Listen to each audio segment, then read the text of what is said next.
আসসালামু আলাইকুম। সবাই কেমন আছেন? আশা করছি ভালো।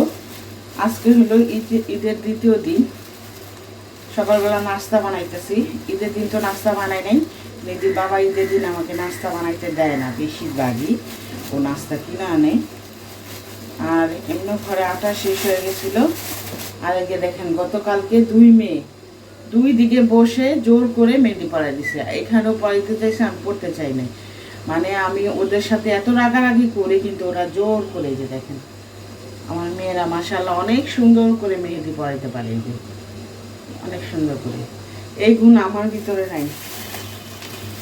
বিসমিল্লাহ। এখানে আটা ঢেলে নিচ্ছি। আটা শেষ হয়ে গেছে, তো আটাও ঘরে শেষ হয়ে গেছিল।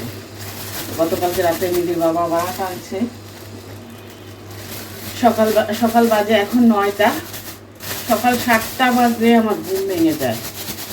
অনেক কষ্টে 8:30 পর্যন্ত একটু ঘুমাইলাম। এখন ভাবলাম যে না, ঘুম থেকে উঠি। আর স্কুল কলেজ সব তো বন্ধ, এই জন্য সবাই ঘুমাচ্ছে। আর আমি নাস্তাটা বানাই ফেলি। আপনাদের কার কোথায় ঈদ কাটছে কমেন্টের মাধ্যমে জানাবেন। আমরা এখানেই ছিলাম, কোথাও যাই নাই। ভাই যাইতে গেছিল, আসলে মেয়েরা কোথাও যাইতে চায় না। আর মেয়েরা বলতেছে বিকালে একটু ঘুরতে বের হবে, দেখি যদি যাই আপনাদের সাথে শেয়ার করব। তো দেখতে থাকেন আমার ব্লগটা, আশা করছি ভালো লাগবে। আর আমি নাস্তাটা বানাই। নাস্তা বানাইতে হবে, কারণ খেতে হবে, তাই না? নাস্তা বানাই রাখি, অনেক 3-4 দিনের জন্য ডো করে ফ্রিজে রাখা দিই। যারা আমার রেগুলার ভিউয়ার্স তারা তো জানেন যে আমি একসাথে 3-4 দিনের আটা ডো বানাই আর ফ্রিজে রেখে দিই। তো চলেন আমার সাথে দেখতে থাকেন। আর আমার মেহেন্দিটা কেমন হয়েছে বলেন তো কমেন্টে। দেখছেন মাশাআল্লাহ অনেক সুন্দর করে পড়াইছে আমার মেয়েরা। এই যে অনেক লাল হয়েছিল কালকে, আমি তো পানির কাজ করি না, এই জন্য আর কি চলে গেছে। অনেক লাল হয়েছিল।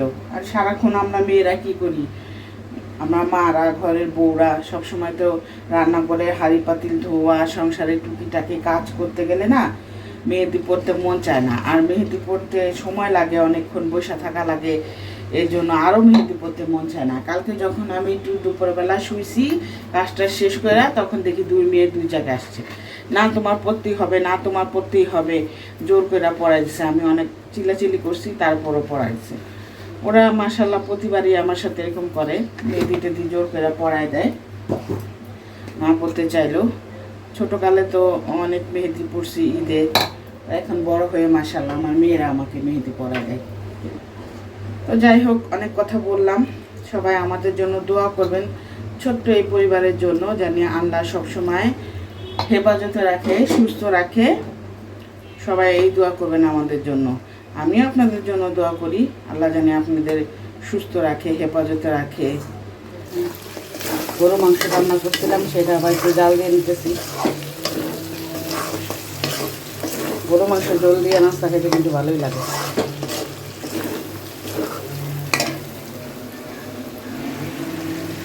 রুমে গেছে মুখ ধুইতে। মাংসটা ভালো করে জাল দিয়ে রাখি, নাহলে এই যেই গরম পড়ছে নষ্ট হয়ে যাব। আর এখানে আবার বাচ্চারা আলু দিয়ে খাবে, এর জন্য ওদের জন্য আলু দিয়ে মাংস রান্না করছি। এইটাও জাল দিয়ে রাখবো।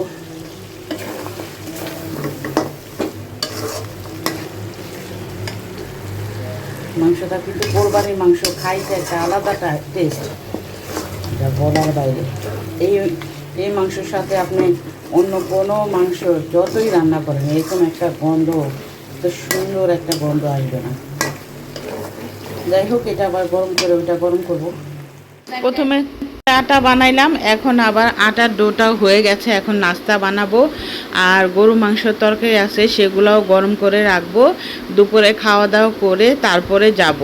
আসলে বাচ্চারা রোজার ঈদেও যাইতে চাইছিল, আমি যাইনি কোথাও। আর এইবারও আবার আমার শরীর অসুস্থ বলতেছি। তো এখন আলহামদুলিল্লাহ 2 দিন আল্লাহর রহমতে এখন একটু সুস্থ আছি। এখন মেয়েরা বলতেছে চলো আজকে তোমার যেতেই হবে। তো দেখি আজকে যদি যাই আপনাদের সাথে শেয়ার করব। আর গরম কিন্তু অনেক পড়ছে, গরমে কোথাও বের হইতে মন চায় না, কিন্তু তারপরও যেহেতু বাচ্চারা যাইতে চাচ্ছে, দেখি ওরা এখন ঘুমাচ্ছে, ওরা যদি ঘুম থেকে উঠে বলে যাবে তাহলে ওদেরকে নিয়ে যাব। আর এখানে আমার জন্য রুটি বানাইতেছিলাম আর ওদের জন্য পরোটা বানাইতেছিলাম। আর প্রত্যেক দিন নিধির বাবা আর আমি রুটি খাই, ওদেরকে পরোটা দেই। আর আজকে ভাবলাম নিধির বাবাকে একটু পরোটা দেই, যেহেতু গরুর মাংস আছে, গরুর মাংস ঝোল দিয়ে খাবে। আর এই যে এখানে ঈদের দিন যে গরুর মাংসগুলো রান্না করছিলাম সেগুলাই আছে, সেগুলো আবার নাস্তা দিয়ে খেতে পছন্দ করে বাচ্চারা। নিধির বাবা অবশ্য মিষ্টি জিনিসটা খেতে বেশি পছন্দ করে। ওকে যদি শ্যামাই হালুয়া এগুলা দেই নাস্তার ভিতরে তাহলে কিন্তু ও বেশি খুশি হয়। তো গরম যেহেতু পড়তেছে এর জন্য ভাবলাম যে গরু মাংসগুলো গরম করে রাখি। আর এখানে আবার বাচ্চাদের জন্য আলু দিয়ে রান্না করছিলাম। ওরা আবার যে কোনো গরু মাংস হোক মুরগির মাংস হোক আলু দিয়ে অনেক পছন্দ করে, এর জন্য ওদের জন্য একটু আবার আলু দিয়ে রান্না করলাম। আর ভাবতেছি একটু করলা ভাজি করব। আসলে কোরবানির মাংস খেতে প্রতিদিন ভালো লাগে না। এরই মধ্যে রান্নাঘরটা ভালো করে পরিষ্কার করে নিছি, নাস্তা বানানো শেষ, নাস্তা খাওয়া হয়ে গেছে। এখানে আবার এই যে তরকারিগুলা জাল দিয়ে রাখলাম। নেহানিদিও ঘুম থেকে উঠছে, ওরা বললেও চলো আম্মু আমরা সবাই মিলে একটু ঘুরতে যাই। আমরা ডিসিশন নিতে নিতেই আমাদের দিন যাইতেছে, কই যাব কি করব। কি ডিসিশন নিছো? যাইতে গেলেও ডিসিশন নিতে নিতে দিন যায়, যে কোনটা পড়বো, কোনটা কি করব, কোনটা কোন জায়গায় যাইবো, এগুলো করতে করতে বেলা 1টা বেজে গেছে ঘরে। নিয়ে যাও, রেডি হও, যাও যাও যাও যাও, রেডি হও, যাও যাও তাড়াতাড়ি করো। কি হলো? কি হ্যাঁ ভাল লাগে না? এটা ভাল লাগে না? তাহলে পরে যাও। হ্যাঁ এটা তো তাও হালকা আছে, পাতলা আছে, তুই ওগুলা পরলে আরো গরম লাগবে। হ্যাঁ এই যে ঠিক আছে, দেখেন আপনারা, রেডি হও। কে যাও, রেডি রেডি যাও। 1টা বাজে, বাবা এসে পড়বে। মানে কোথাও যাইতে গেলেই নিয়ে যাও না, নিয়ে যাও না, নিয়ে যাও না, আবার যাইতে গেলে কই নিয়ে যাবা, কই যাব, কোনটা পরবো, মানে বেশি ড্রেস হলে যা হয়, ওরা ড্রেস খুঁজেই পায় না কোনটা পরবো কোনটা পরবো। আমার এখানে কোনটা পরবো কোনটা পরবো ডিসিশন নিতে নিতে এই সময় শেষ। তো চলেন দেখি যাই, যদি যাই আপনাদের সাথে শেয়ার করব। চলেন আমাদের সাথে আপনারাও চলেন। এর মধ্যে ওরা আবার ঘুম থেকে উঠে নাস্তা খাইলো, খাওয়ার পরে এখন রেডি হচ্ছে। আমি আবার নিধিকে ভিডিও করতেছিলাম, নিধি আবার আমাকে দেখে হাসতেছিল। যাই হোক, এখানে আবার মেয়েরা রেডি হচ্ছে, আমাকে আবার বলছে যে তুমি যাও গোসল করে আসো, তাড়াতাড়ি রেডি হও। আমি আবার বললাম যে আমার রেডি হতে বেশি টাইম লাগবে না, তোমরা রেডি হও। আর এরই মধ্যে দেখলাম ওদের সাজুগুজু প্রায় হয়ে যাচ্ছে। আর আমি ভাবলাম যে করলা ভাজিটা করে নেই, দুপুরে একটু খাওয়া দাওয়া করে তারপরে বের হই। আর এই যে নেহারও সাজ হয়ে গেছে কমপ্লিট। আমি এখন করলা ভাজি করতে আসলাম রান্নাঘরে। এই যে করলা চড়াই দিলাম, করলা ভাজি দিয়ে ভাত খেয়ে তারপরে ইনশাল্লাহ আল্লাহর নাম নিয়ে রওনা দিব। তো চলেন আপনারাও আমাদের সাথে চলেন, দেখেন আমরা কোথায় যাই। আশা করছি আপনাদের ভালো লাগবে, আপনাদেরও আমাদের সাথে নিয়ে যাব। আশা করছি আপনাদের দেখে খুব ভালো লাগবে। তো এই যে আমরা সবাই মিলে রেডি হয়ে নিছি। আর গরমের দিনে সুতির ড্রেসই পরলাম, কারণ বাইরে অনেক গরম, এর জন্য ভাবলাম যে সুতির ড্রেস পরে যাই। আর সবাইকে কেমন লাগতেছে কমেন্টের মাধ্যমে জানাবেন আপনারা। এই যে দেখেন, যে আমরা মা মেয়ে 3জন রেডি হয়ে নিছি, এর মধ্যে নিধির বাবাও রেডি হয়েছে। তো চলেন আপনারা আমাদের সাথে। লাগো লাগো লাগো, বাইরে অনেক গরম, এখনই গরম লাগতেছে। আমরা যাই, গরম পড়ছে অনেক। আমরা এখন বের হয়ে গেলাম, রিক্সা নিব।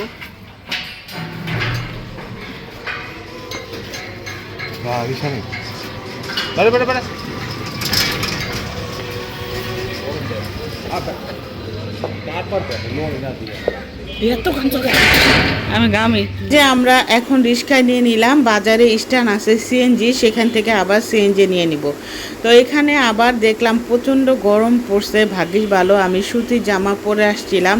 এই গরমে কিন্তু সুতির জামা পরে বাইরে বের হলেই আরাম লাগে। তারপরে কিন্তু অনেক গরম লাগতেছিল, তারপরে কিছু করার নাই, প্রতি ঈদে যাব যাব করে আসলে যাওয়া হয় না। আর সিএনজির স্ট্যান্ডে যেয়ে আবার আমরা সিএনজিও নিয়ে নিলাম। এখন আমরা আমরা চলে যাচ্ছি। আসলে ঢাকা শহরটা পুরো ফাঁকা। কোরবানি ঈদ আসলে আর রোজার ঈদ আসলে মনে হয় কি ঢাকা শহরে কেউই নাই। আসলে এরকম যদি সব সময় থাকতো তাহলে কিন্তু মানুষজন যাতায়াত করে অনেক আরাম পাইতো। যাই হোক, এটা তো সম্ভব না। তো রাস্তা ফাঁকা, তো যাইতে বেশি টাইম লাগবে না, আর খুবই ভালো লাগতেছিল। আসলে আমরা সবাই মিলে যাচ্ছিলাম, আমাদের খুবই ভালো লাগছিল। কারণ আমাদের বাচ্চাদের তো কোথাও ঘোরার জায়গা নেই, ওদের নানার বাড়ি নাই, দাদার বাড়ি নাই। এর জন্য ভাবলাম যে ওদেরকে একটু ঘুরাই নিয়ে আসি। আর গত বছর থেকে ওরা বলতেছিল যে আমাদের একটু কোথাও ঘুরাই নিয়ে যাও।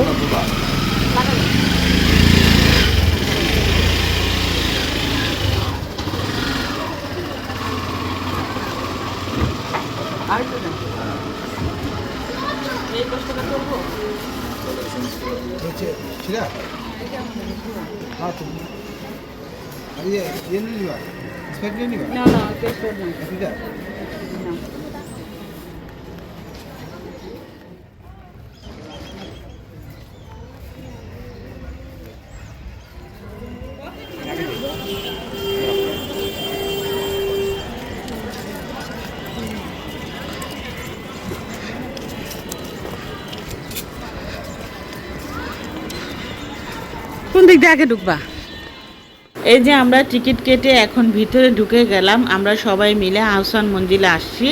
আসলে নিধি যখন অনেক ছোট ছিল তখন একবার আসছিলাম, আর এখন আবার আসছি। নিধিকে আবার বলতেছি, দেখো এই যে তুমি অনেক ছোট ছিলা তখন আসছিলাম, এখন আবার তুমি মাশাআল্লাহ বড় হয়ে গেছো, তোমাকে নিয়ে এখানে আসলাম। তো চলেন আপনারা আমাদের সাথে ভিতরে যেয়ে দেখি কি কি।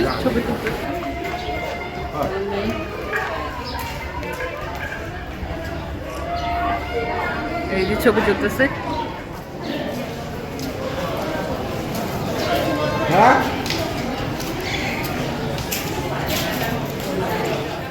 এখানে আবার নেহাকে ছবি তুলে দিচ্ছিলাম, নেহা আবার আমাদেরকে ছবি তুলে দিচ্ছিল। আসলে মানুষজন অনেক ভিড় ছিল, তারপরেও কিন্তু খুবই ভালো লাগছিল। অনেক দিন পর আসলে ফ্যামিলি নিয়ে বাইরে বের হইলাম, আমাদের তো খুবই ভালো লাগছিল। আর এই যে দেখেন আমার মেয়েরা ছবি তুলতেছে, আমি আবার আপনাদের জন্য ভিডিও করতেছিলাম। যে আমার অবস্থা খাইমা টাইমা একদম অবস্থা কাহিল। আজকে প্রচন্ড গরম পড়ছে, অনেক গরম পড়ছে। হয় নাই তোমাদের?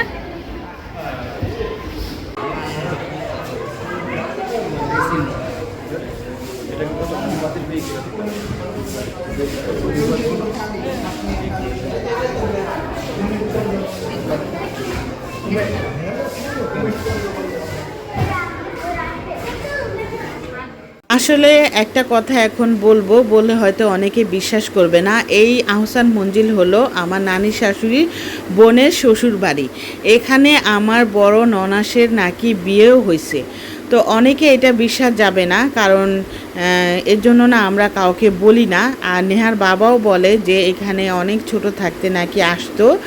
যাই হোক, ওর নাকি এত একটা মনে নাই, কিন্তু আমার ননাস বলছে, বড় ননাস, ওনার নাকি এখানে এই আহসান মঞ্জিলে বিয়ে হয়েছে। তো আর আমার শাশুড়ির বাবা ছিল বলিয়াদি জমিদার বাড়ির ছেলে। আপনারা গুগলে সার্চ দিলেও বের করতে পারবেন। আসলে আমরা এগুলা কাউকে বলি না, আসলে অনেকে বললে এখন এগুলা নিয়ে হয়তো হাসাহাসি করবে। তো দেখেন, আমরা ওদের আত্মীয় হওয়ার পরও আমরা টিকিট দিয়ে আসলে এখানে আসি, এটাই স্বাভাবিক।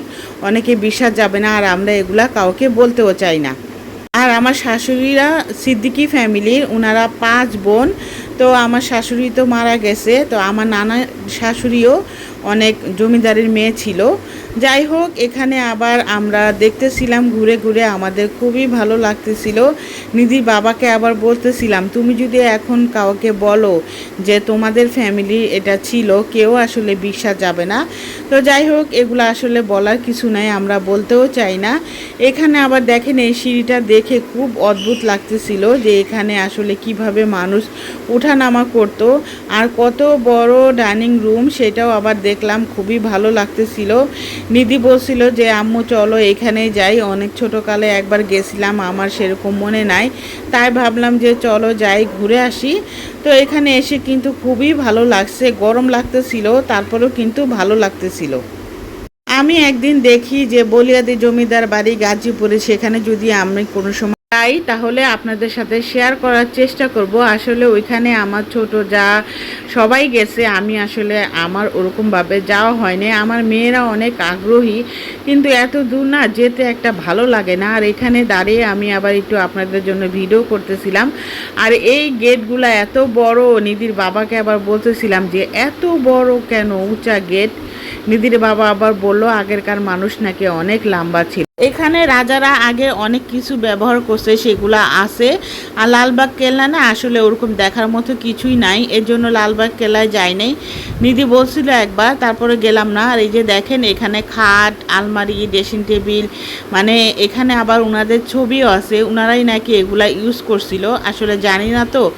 তো এখানে আবার দেখলাম বড় ড্রয়িং রুম, কাচে ঢাকা, খুবই সুন্দর লাগতেছিল। রাজারা আসলে কি কি ব্যবহার করছে, মানুষ নাই কিন্তু মানুষের স্মৃতিগুলা আছে। রাজা বলে তাদের স্মৃতিগুলা এখনও আছে। আর এখানে দেখেন একদম সুন্দর সবুজ ভিউ। ভাবলাম আপনাদের জন্য একটু ভিডিও করি। এখানে এই যে সিঁড়িটা দেখতেছেন, এই সিঁড়িতে কিন্তু নিধি যখন ছোট ছিল তখন কিন্তু আমরা আসছিলাম অনেক আগে, তখন ছবি তুলছিলাম। এখন আবার নিধিকে দেখাচ্ছি, দেখো তুমি অনেক ছোট ছিলা, তখন এখানে আমরা ফ্যামিলি সবাই মিলে ছবি তুলছিলাম।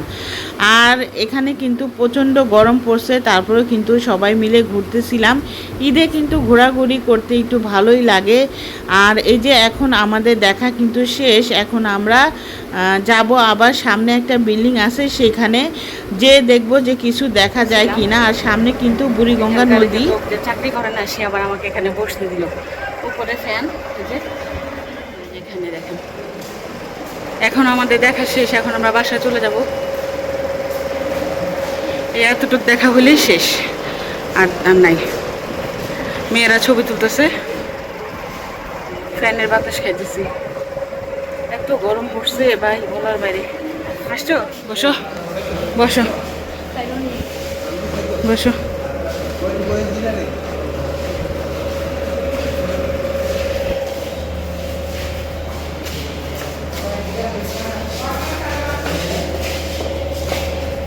তো পাশের বিল্ডিংয়ে আবার আসলাম, এসে দেখলাম যে এখানে আবার কিছু কিছু জিনিস আছে, সেগুলো আবার দেখতে ভালোই লাগতেছিল। রাজারা নাকি এখানে বসে বিচার করতো। আর উপরে ছবিটা মানে দিছে আগে কেমন ছিল, তো মনে হয় কি একদম বাস্তব বসে আছে। যাই হোক, আমাদের তো খুবই ভালো লাগতেছিল, এখানে অনেক কিছু দেখলাম। আর একটু পরে আমরা বাসার উদ্দেশ্যে রওনা দিব, মানে প্রচণ্ড গরম লাগতেছিল। আর এই যে রাজার সিংহাসন আছে এখানে, এখানে নাকি প্রজারা বসতো।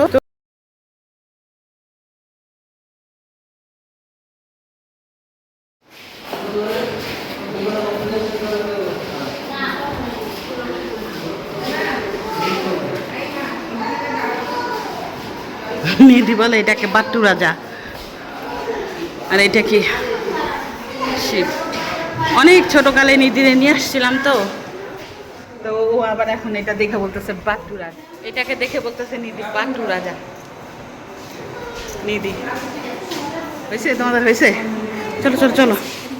আজকের দিনটা কিন্তু মাশাল্লাহ ভালোই কাটলো। দুপুরবেলা খাওয়া দাওয়া করে আমরা বের হয়েছি, এখন বাজে বিকাল 4:30। আমরা এখন বাসার উদ্দেশ্যে রওনা দিব। আর এই যে দেখেন, যাওয়ার সময় দেখলাম এই যে খাট, আলমারি, শোকেস, তো এগুলা নাকি নিধির বাবা বলল সামনের এগুলা নাকি নতুন দিছে। যাই হোক, অত একটা মনে নেই, অনেক আগে আসছিলাম।